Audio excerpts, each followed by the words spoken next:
Good evening my dear students. Welcome to my YouTube channel Deepak English classes. आइए दोस्तों, मैं आज आप लोग को हिंदी का क्लास लेकर आया हूं दोस्तों, और हिंदी का सेकंड क्लास है दोस्तों। ठीक है, इसके पहले मैंने पहला पार्ट बनाया था हिंदी का, वो आपका चैप्टर संधि था, और यह संधि का ही चैप्टर होगा दोस्तों। ठीक है, और यह खासकर 2025 में जो एनुअल एग्जाम होने वाला है दोस्तों यूपी बोर्ड का, ठीक है दोस्तों, यानी हाई स्कूल और इंटरमीडिएट, ठीक ना, यह दोनों के लिए है दोस्तों। आप लोग जो है मेहनत से पढ़ाई कीजिए और हाई स्कूल और इंटर में आप लोग हिंदी में अच्छे मार्क्स लाइए दोस्तों। यदि आप मैं जो सिखा रहा हूँ पढ़ा रहा हूँ दोस्तों, यदि आपने इसको नोट्स बना के पढ़ा लिखा और समझा दोस्तों, तो मैं आपको यह वादा दिला रहा हूँ कि आप हिंदी में अच्छे नंबर लाएंगे दोस्तों। ठीक है, तो आप कॉपी और कलम लेकर बैठ जाइए दोस्तों। मैं आपको एग्जाम बेस्ट आपको मैं यहाँ पे ट्यूशन बताऊंगा, समझाऊंगा दोस्तों। ठीक है, तो कॉपी और कलम लेके बैठ जाइए और इसका नोट्स बना के आप लोग लिखिएगा, और पेपर में निश्चित यहाँ से क्वेश्चन फंसेगा दोस्तों। ठीक है, चलिए आइए दोस्तों, हम जानते हैं आपको यह चैप्टर का नाम है दोस्तों संधि। मैंने कल बताया था कि संधि किसे कहते हैं दोस्तों, ठीक ना, संधि विच्छेद किसे कहते हैं। ठीक है दोस्तों, मैं कल आपको मैं बताया था, और आज सेकंड पार्ट है उसी का। आप लोग बेहतरीन ढंग से इसको पढ़िए, सीखिए, अपने दोस्तों के पास शेयर कीजिए, और अधिक से अधिक आप लोग हाई स्कूल में और इंटर में हिंदी में अच्छे मार्क्स लाइए दोस्तों। आप निश्चित लाएंगे दोस्तों, ये मैं जानता हूं। चलिए आइए देखिए, यहाँ पे क्वेश्चन बन रहा है दोस्तों कि संधि के कितने भेद होते हैं। क्वेश्चन क्या कर रहा है दोस्तों कि संधि के कितने भेद होते हैं। संधि कितने भेद होते हैं बताएंगे दोस्तों कि संधि के 3 भेद होते हैं। संधि के कितने भेद होते हैं? संधि के 3 भेद होते हैं। पहला होता है दोस्तों स्वर संधि। पहला क्या होता है दोस्तों? स्वर संधि। दूसरा होता है दोस्तों व्यंजन संधि। तीसरा होता है विसर्ग संधि दोस्तों। पहला क्या होता है? स्वर संधि दोस्तों। क्या होता है? स्वर संधि। दूसरा क्या होता है दोस्तों? व्यंजन संधि। और तीसरा क्या होता है दोस्तों? विसर्ग संधि। समझ में आ रहा है ना? ठीक है, वेरी गुड। कॉपी और कलम लेके आप लोग लिखते चलिए दोस्तों, समझते चलिए। मैं एक एक पॉइंट आपको समझाऊंगा। चलिए दोस्तों, यहाँ पे बन रहा है क्वेश्चन कि स्वर संधि। अब आप लोग जानेंगे कि स्वर संधि किसे कहते हैं। यहाँ पे क्वेश्चन बन रहा है, यहाँ पे बन रहा है दोस्तों कि स्वर संधि किसे कहते हैं। स्वर संधि किसे कहते हैं दोस्तों? तो आप बताएंगे कि स्वर के बाद स्वर अर्थात 2 स्वरों के मेल से जो विकार परिवर्तन होता है दोस्तों, यानी कह रहा है कि 2 स्वरों के मेल से, कह रहा है कि स्वर के बाद यानी स्वर और फिर प्लस स्वर, यानी स्वर और स्वर जो आपस में मिलेंगे दोस्तों, तो 2 स्वरों के मेल से जो विकार होगा, जो परिवर्तन होता है दोस्तों, विकार का मतलब होता है परिवर्तन, जो परिवर्तन होता है उसे हम स्वर संधि कहते हैं। उसे क्या कहते हैं दोस्तों? स्वर संधि कहते हैं। समझ में आ रहा है? ठीक है, इसको आप लिखेंगे, जैसे समझ लेंगे दोस्तों, जैसे सूर्य। क्या बन रहा है दोस्तों? सूर्य। देखिए, अब आप यहाँ पे कह रहा है कि देखिए सूर्य, यानी अ आ रहा है दोस्तों, क्या आ रहा है? अ। देखिए अ प्लस अ, ठीक है, बराबर क्या होगा? आ। क्या होगा दोस्तों? अ प्लस अ बराबर क्या होता है? आ। यानी यहाँ पे हो जाएगा सूर्य प्लस अस्त बराबर सूर्यास्त। क्या बनेगा दोस्तों? सूर्यास्त। देखिए आप ध्यान दीजिए, यहाँ पे देखिए सूर्य, जब आप लिखेंगे सूर्य तो आज लास्ट में अंत में क्या आ रहा है? अ आ रहा है दोस्तों। क्या आ रहा है? सूर्य, अ आ रहा है। तो आप देखिए यहाँ पे अ बन जाएगा और यहाँ पे अ, ठीक ना, यानी कह रहा है कि स्वर के बाद, यानी ये स्वर के बाद फिर स्वर, यानी 2 स्वर आपस में जैसे जुड़ेंगे दोस्तों, तो तुरंत इसमें परिवर्तन, चेंजेस आएंगे, तुरंत बदलाव आएगा, तुरंत परिवर्तन होता है दोस्तों। उसे हम क्या कहते हैं? उसे हम स्वर संधि कहते हैं। तो सूर्य प्लस अस्त बराबर होता है दोस्तों सूर्यास्त। क्या होता है? सूर्यास्त। जैसे महात्मा, क्या कर रहा है? महात्मा, यानी महा प्लस आत्मा। देखिए महा आ रहा है, आ रहा है दोस्तों, महा आ गया, आ प्लस आ प्लस, यहाँ आ प्लस आ बराबर क्या होता है? आ होता है, यानी महा, आ प्लस यानी महा प्लस आत्मा बराबर क्या होता है? महात्मा। क्या होता है दोस्तों? महात्मा। ठीक है, यह आपका क्या होता है? स्वर संधि। ठीक ना। अब ध्यान दीजिए, अब ध्यान देंगे दोस्तों कि अब ध्यान देंगे कि यह तो आपका स्वर संधि का एग्जाम्पल था, लेकिन आप ध्यान देंगे कि जो स्वर संधि होता है, ये स्वर संधि के कितने भेद होते हैं दोस्तों। यहाँ पे क्वेश्चन बन रहा है कि स्वर संधि के कितने भेद बताएंगे दोस्तों। स्वर संधि के निम्न 5 भेद होते हैं दोस्तों। स्वर संधि कितने भेद होते हैं? 5 भेद होते हैं दोस्तों। पहला आता है दोस्तों दीर्घ संधि। पहला क्या होता है? दीर्घ संधि। पहला दीर्घ संधि, दूसरा गुण संधि, तीसरा वृद्धि संधि, चौथा यण संधि और पांचवा क्या होता है दोस्तों? अयादि संधि। याद कर लीजिए, अभी याद कर लीजिए, अभी मैं याद कराता हूँ दोस्तों। अभी यदि आपने पूरा माइंड को कंसंट्रेट करके यदि आपने सीखा, पढ़ा और समझा, यदि सीख रहे हो, देख रहे हो ध्यान से दोस्तों, तो ये आपको तुरंत अभी याद हो जाएगा दोस्तों, ठीक ना। जैसे क्या पहला क्या होता है? दीर्घ संधि। दूसरा क्या होता है दोस्तों? गुण संधि। तीसरा क्या होता है? वृद्धि संधि। चौथा क्या होता है? यण संधि और पांचवा क्या होता है दोस्तों? अयादि संधि। यह 5 भेद होते हैं दोस्तों, किनके? यानी स्वर संधि के 5 भेद होते हैं दोस्तों। समझ में आ रहा है ना? ठीक है, आप इसको लिखते चलेंगे दोस्तों। अब आइए दोस्तों, अब जानते हैं यह जो दीर्घ, देखिए दीर्घ का मतलब होता है दोस्तों बड़ा। दीर्घ माने क्या होता है? बड़ा, यानी दीर्घ संधि। अब हम जानेंगे दोस्तों कि दीर्घ संधि किसे कहते हैं। अब क्वेश्चन बन रहा है दोस्तों कि दीर्घ संधि किसे कहते हैं? दीर्घ संधि किसे कहते हैं? तो आप बताएंगे दोस्तों, उत्तर बताएंगे कि ह्रस्व या दीर्घ, ठीक ना, ह्रस्व या दीर्घ में जैसे अ, बड़ी, छोटा ऊ के बाद के पश्चात क्रमशः ह्रस्व या दीर्घ अ ई उ स्वर आए तो दोनों को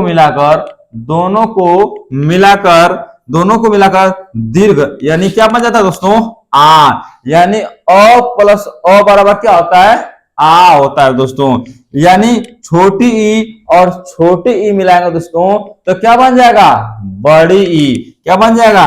बड़ी। फिर यहाँ पे क्या देखिए दोस्तों, यहाँ पे यानी छोटा ऊ और यहाँ पे छोटा ऊ, यानी दोनों स्वर को आपस में मिलाएंगे दोस्तों तो क्या बन जाएगा? बड़ा ऊ। यानी बड़ा ऊ हो जाते हैं, ठीक दोस्तों, हो जाते हैं। उन्हें हम क्या कहते हैं दोस्तों?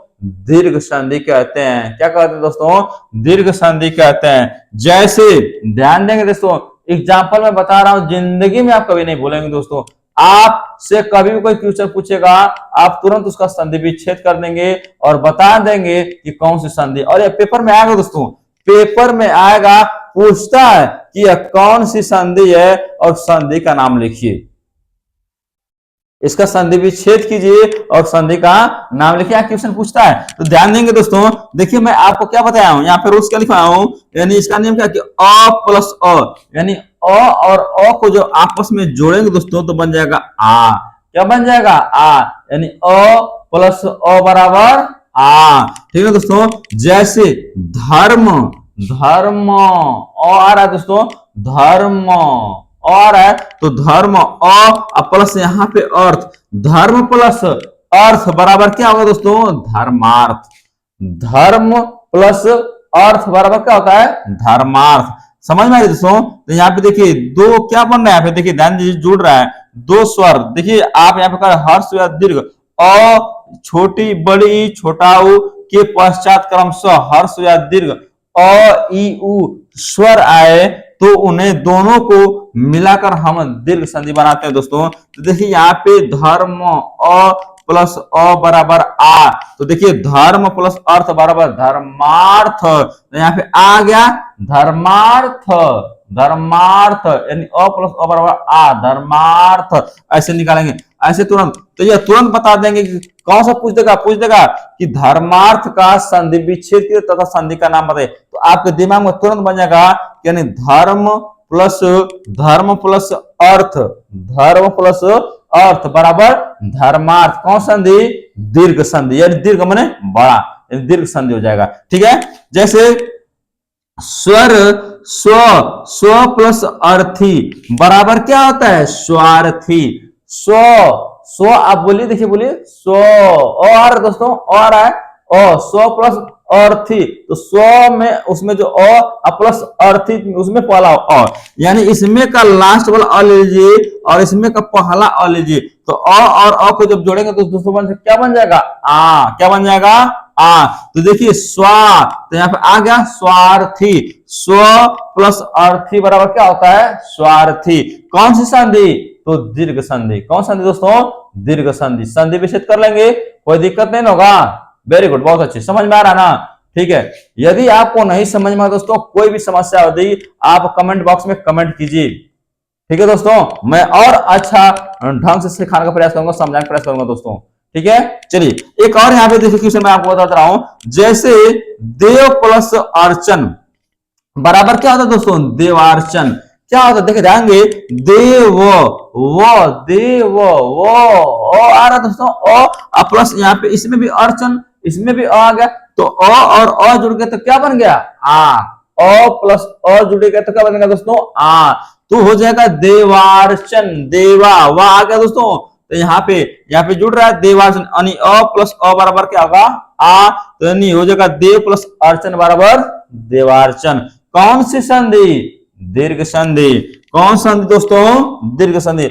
आपसे पेपर में पूछ देगा कि देवार्चन का संधि विच्छेद कीजिए तथा संधि का नाम बताइए, तो आप क्या बनाएंगे दोस्तों? देवार्चन अगर दे देगा तो बनाएंगे देव प्लस अर्चन। समझ में? देव का मतलब क्या होता है? देवता, और अर्चन का मतलब अर्चना करना, उनकी वंदना करना। समझ में आ रही है? तो जब आप देव यानी देवता भगवान की जब पूजा और आप अर्चना करते हैं तो देवार्चन हो जाता है दोस्तों। क्या बन जाता है? देवार्चन। समझ में आ रहा ना? बहुत आसान वे में आपको समझा रहा हूं, सिखा रहा हूं दोस्तों। चलिए आगे देखेंगे, जैसे जैसे यदि आप यहां पे मैंने लिखवाया दोस्तों कि अ प्लस आ, यानी आप अ प्लस आ को भी जोड़ेंगे दोस्तों तभी बनेगा आ। क्या बनेगा? अ प्लस आ बराबर आ, यानी अ प्लस आ बराबर क्या बनेगा दोस्तों? आ। जैसे क्वेश्चन बन जाएगा दोस्तों कि देवालय, आपसे क्वेश्चन पूछ देगा पेपर में कि देवालय का संधि विच्छेद कीजिए तथा संधि का नाम बताइए, तो देवालय तो बोलेंगे देव। क्या बोलेंगे दोस्तों? देव वो, यानी आ गया प्लस आलय, देव प्लस आलय बराबर क्या होगा? देवालय। क्या हो जाएगा दोस्तों? देवालय। देखिए देव वो इसमें आ रहा है, इसमें आ गया और इसमें आ गया, आलय में पहला वर्ड सब पकड़िए इसको, पहला वर्ड, तो यहाँ पे जैसे आ गया तो देव वो अ प्लस आ बराबर आ, तो देव प्लस आलय बराबर देवालय। समझ में आ रही है? चलिए एक और एग्जांपल देखेंगे दोस्तों, जैसे पूछ देगा दोस्तों कि बताइए कि नवागत का संधि विच्छेद कीजिए और संधि का नाम बताइए, तो आप क्या बताएंगे दोस्तों? बोलेंगे नव, वो आ रहा है नव प्लस आगत, आ गया तो नौ प्लस आगत बराबर नवागत। कौन सी संधि दोस्तों? तो दीर्घ संधि। कौन संधि? दीर्घ संधि। समझ में आ रहा है ना? वेरी गुड, बहुत अच्छे।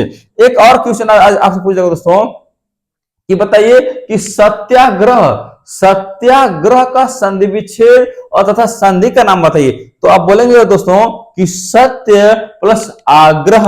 क्या बोलेंगे दोस्तों? सत्य प्लस आग्रह बराबर होगा सत्याग्रह। क्या होगा दोस्तों? सत्याग्रह। पूछ देगा कौन सी संधि, तो बताएंगे दोस्तों दीर्घ संधि। समझ में आया कि नहीं समझ में आया? समझ में आया? यदि आपको नीचे नहीं दिखा दोस्तों तो मैं जो बोल रहा था, मैं जो सिखा रहा था, आप उसको लिखते चलिए, समझते चलिए दोस्तों। समझ में आ गया दोस्तों? समझ में आ गया कि दीर्घ संधि किससे कहते हैं? ठीक है, वेरी गुड दोस्तों। यदि आपको समझ में आ रहा दोस्तों, मेरा वीडियो यदि आपको अच्छा लगा दोस्तों, तो आप अधिक से अधिक अपने दोस्तों के पास शेयर कीजिए, व्हाट्सएप स्टेटस लगा लीजिए, हर जगह हर ग्रुप में भेजिए, अधिक से अधिक मेरे वीडियो को शेयर कीजिए दोस्तों। मैं आपको बता रहा हूं कि क्लास 10th और क्लास 12th में हिंदी में आप अच्छे मार्क लाएंगे दोस्तों, अच्छे मार्क्स पास होंगे, ये मेरा वादा है आप लोगों से। 2025 में जो आपका 24 फरवरी से आपका जो एग्जाम स्टार्ट होने वाला दोस्तों, पहला पेपर ही 24 फरवरी को, और मैं आपको हिंदी में हर एक चीज सिखाऊंगा, मैं एग्जाम बेस्ड में आपको सिखाऊंगा दोस्तों। समझ में आ रहा है? तो ये आपको मैंने आज आपको सिखाया दोस्तों। आज आपने सीखा दीर्घ संधि। आपने क्या सीखा? पहला दोस्तों दीर्घ संधि। मैं कल आपको नेक्स्ट वीडियो में सिखाऊंगा दोस्तों गुण संधि किसे कहते हैं, वृद्धि संधि किसे कहते हैं, यड़ संधि आदि हर एक टॉपिक में आपको सिखाने वाला हूं। हर एक टॉपिक सिखाऊंगा दोस्तों, और बेहतरीन ढंग से सिखाऊंगा आपको, ये मेरा वादा है आप लोगों से। ठीक है, समझ में आ रहा है दोस्तों? तो आप लोग प्लीज मेरे चैनल को आप लोग सब्सक्राइब कीजिए, चैनल को आप सब्सक्राइब कीजिए, बेल आइकन को प्रेस कीजिए, और अधिक से अधिक अपने दोस्तों के पास शेयर कीजिए दोस्तों। और अच्छा वीडियो लग रहा है दोस्तों तो आप मेरे चैनल, आप मेरे वीडियो को लाइक कीजिए दोस्तों। ठीक है दोस्तों, तो मैं आपको नेक्स्ट वीडियो में मिल रहा हूं दोस्तों। थैंक यू वेरी मच दोस्तों।